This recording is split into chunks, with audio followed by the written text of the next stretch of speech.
ওর থেকেও খারাপ কন্ডিশনে লোকে এসে সুস্থ হয়েছে। ওই জন্য আগে যেমন নিজের মতো চলাফেরা করতে পারবে, কিন্তু আমি যা যা বলবো আপনাদেরও কিন্তু করতে হবে। ও তো নিজে পারবে না করতে, সেটা কিন্তু করতে হবে, মনের জোরও রাখতে হবে, ঠিক আছে?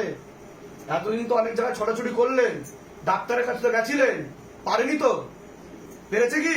না, আশা ছেড়ে দিয়েছে। হ্যাঁ, তাহলে এখন বাবার চরণ আশ্রিত হন। বিশ্বাস করেই তো এসেছি।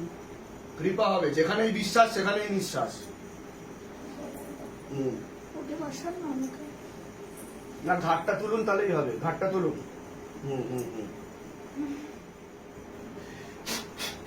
কোমরে দাও একটা। এবার উঠে বসেন, এবার একটু উঠে বসাতে হবে। উঠে বসা। একটু হালকা বসে নিয়ে আসে। হ্যাঁ, টান ধরে, খিচুড়ির মতো ধরে, তাই তো? আপনারা গাড়ি এনেছেন নাকি? আস্তে আস্তে আস্তে